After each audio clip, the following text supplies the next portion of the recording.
राजीव रंजन सिंह जी। महोदय, central vigilance commission bill और Delhi special police establishment act bill, ये दोनों अमेंडमेंट पर एक साथ विचार हो रहा है।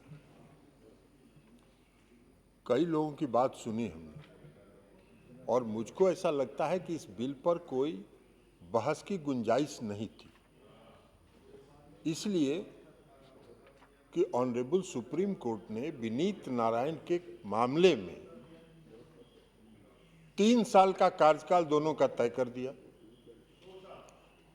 और उसके साथ साथ 2 ही साल मान लीजिए, 2 साल का कार्यकाल तय कर दिया और उसके साथ साथ इनके जांच में, चाहे वो सीबीआई हो या सेंट्रल विजिलेंस कमीशन हो या ईडी हो, ईडी का तो बिल ही नहीं है लेकिन ईडी पर भी लोग चर्चा कर रहे हैं, इन्फोर्समेंट डायरेक्टर के बाद, लेकिन फिर भी सबों के लिए गाइडलाइन जारी कर दिया सुप्रीम कोर्ट ने और बहुत विस्तृत जजमेंट है। विनीत नारायण केस में honourable chief justice J S Verma साहब का जजमेंट है। अब इस पर तो 2 साल हो कि 5 साल हो, इस पर क्या बहस होगी भाई। सुप्रीम कोर्ट ने कहा 2 साल, सरकार ने कहा कि भाई आपकी इंडिपेंडेंस को सुप्रीम कोर्ट ने बरकरार रखा, हम 2 साल नहीं 5 साल करते हैं, इसमें कौन सा गुंजाइश बहस का है। और असल में जब इंडिपेंडेंट जांच होता है और जब निष्पक्ष जांच होता है तो जो भी धराते हैं वो कहते हैं कि वो प्रभावित है। हमारे यहाँ भी बिहार में हुआ, ये राजकुमार बाबू बैठे हुए हैं यहाँ, वहाँ के गृह सचिव हुआ करते थे, एक आदमी पकड़ा है।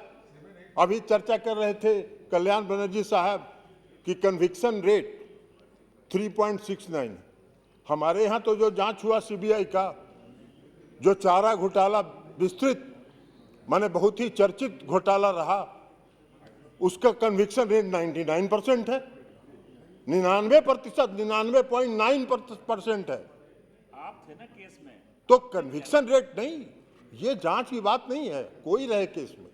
और जब उस समय एक एक्यूज थे, वो जब जेल चले गए तो उन्होंने गेस्ट हाउस को बना लिया जेल, अपना जेल अपने खुद डिसाइड कर लिया।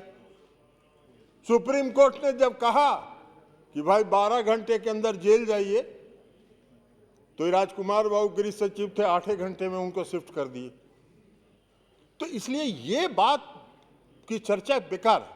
इस बिल पर कोई बहस की गुंजाइश नहीं थी।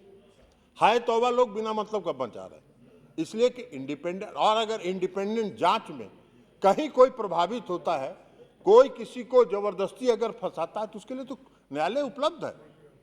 आप न्यायालय का दरवाजा खटाइए, हर लोग न्यायालय जाते रहते हैं।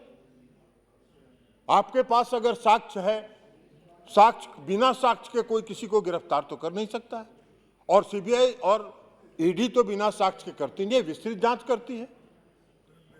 तो इसलिए मेरे विचार से हमको ये लगा कि लोगों की बात सुनने के बाद लगा कि लोग अपनी अपनी पीड़ा को इस अमेंडमेंट में उजागर कर रहे हैं। इसलिए मैंने सोचा कि 2-3 मिनट में अपनी बात कहूं। मेरे एक अन्य साथी को बोलना है, वो विस्तृत चर्चा करेंगे, लेकिन मुझको ऐसा लगता है कि इस बिल में कुछ नहीं है। इस बिल में सुप्रीम कोर्ट ने 2 साल का कार्यकाल तय किया, सरकार ने उसको बढ़ा के 5 साल कर दिया। और वो भी सरकार ने ये नहीं कहा, कि सीधे आप 5 साल चले आइए। सरकार ने ये कहा है कि एक साल में आपके काम की समीक्षा होगी, और अगर आप सही ढंग से काम कर रहे हैं तो हर 1 साल के बाद 1 साल के लिए आपको बढ़ोतरी मिलेगी। तो इसलिए इसमें कोई बहुत बहस की गुंजाइश नहीं है। मुझको लगता है कि इस बिल में कोई बहस की गुंजाइश नहीं है, और मैं इस दोनों बिल का भरपूर समर्थन करता हूं, ये उनके इंडिपेंडेंस के लिए।